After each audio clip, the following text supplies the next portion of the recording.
मुंबईच्या महापौरांनाही धमकीचा ईमेल आलाय। पुण्याच्याही महापौरांना आलाय। मुंबईच्या महापौरांची गाडी केबिन बॉम्बनं उडवण्याची धमकी देण्यात आली आहे। मुंबई महानगरपालिकेच्या सुरक्षेचा पोलिसांनी तातडीने आढावा घेतलाय। मुंबई महापौर ऑफिस, मुख्यमंत्री कार्यालय उडवण्याची धमकी देण्यात आलेली आहे।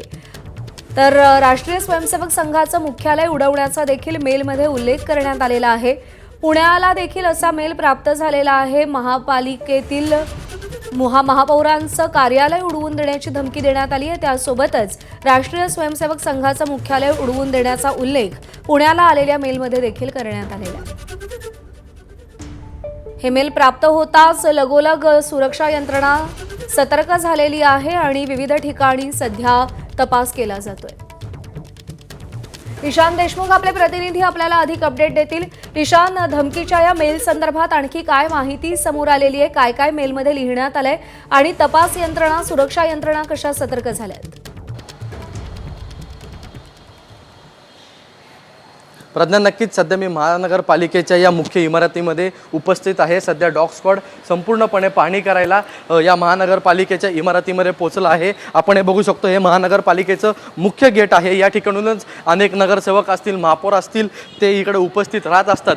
त्याचसोबत आपल्याला माहिती असेल की आज महापौरांची इकडे बैठक आहे। ही बैठक किरीट सोमय्या यांच्याबरोबर होती। सध्या आपण बघू शकतो कशा प्रकारे डॉग स्क्वॉडकडून इकडे पाहणी करण्यात येत आहे आणि एकंदरीत महापौरांना जी धमकी आली आहे त्याच्याच पार्श्वभूमीवरती संपूर्णपणे ही बैठक सध्या आता पोलीस असतील आणि त्यांच्याकडून संपूर्णपणे पाहणी करण्यात येत आहे। त्याचसोबत महापौरांचं जे वरती दालन आहे त्या दालनाच्या बाहेर देखील मोठा पोलीस बंदोबस्त सध्या तैनात करण्यात आला आहे। मी तुम्हाला वरती दृश्य देखील दाखवू शकतो।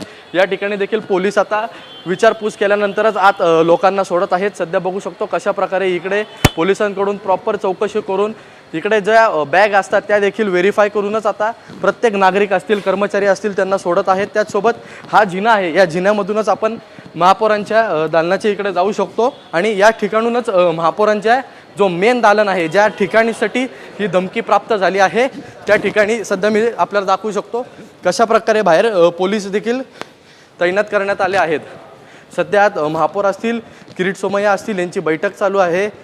संपूर्णपणे हे आत्ता हे महापौरांचं दालन हे बंद करण्यात आलं आहे आणि आज बैठक चालू आहे। प्रज्ञा, हा मेल नेमका कोणाकडून पाठवण्यात आला, त्या संदर्भात काही कळू शकलंय का?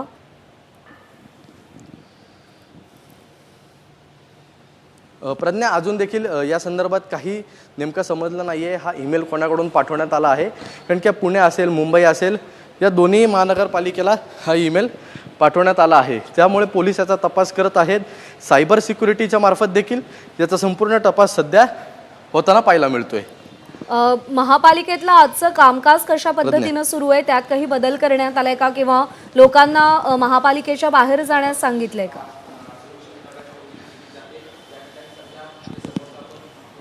प्रज्ञा, नक्कीच आज एक महत्त्वाची बैठक ही या महापौरांसोबत किरीट सोमय्या यांची पार पडणार होती। सध्या ती बैठक देखील आज चालू आहे आणि या बैठकीदरम्यानच हा ईमेल आल्याचं समजलं जाते। त्यामुळे पोलीस यंत्रणा असतील, त्याचसोबत अधिक असतील, हे इकडे तपास करत आहेत। त्याचसोबत महानगरपालिकेची ही मुख्य इमारत आहे, याच ठिकाणी आयुक्त बसतात, याच ठिकाणी महापौर बसतात, या बाजूला सभागृह आहे ज्या ठिकाणी सर्व नगरसेवक हे उपस्थित असतात। त्यामुळे या जी इमारत आहे ह्याला अत्यंत महत्त्व असं प्राप्त झालेलं असतं आणि अशा ठिकाणी जर हा ईमेल येत असेल तर ही एक मोठी गोष्ट आहे। त्यामुळे कुठेतरी सतर्कतेच्या ह्यानी आता पोलीस यंत्रणा सर्व इकडे चौकशी करत आहे आणि त्या ईमेलच्या देखील काय धागेदोरे आहेत हे देखील बघत आहेत। त्यामुळे आता काय नेमकं हे जी मोडस ऑपरेंडी आहे, पुणे महानगरपालिकेनंतर मुंबई महानगरपालिकेला जर अशी धमकी प्राप्त होत असेल तर याच्या मागे कोण आहे, हा देखील तपास सध्या पोलीस करताना पाहायला मिळतोय। ईशान, अपडेट जाणून घेत राहू। तुर्तास धन्यवाद दिलेल्या माहितीसाठी।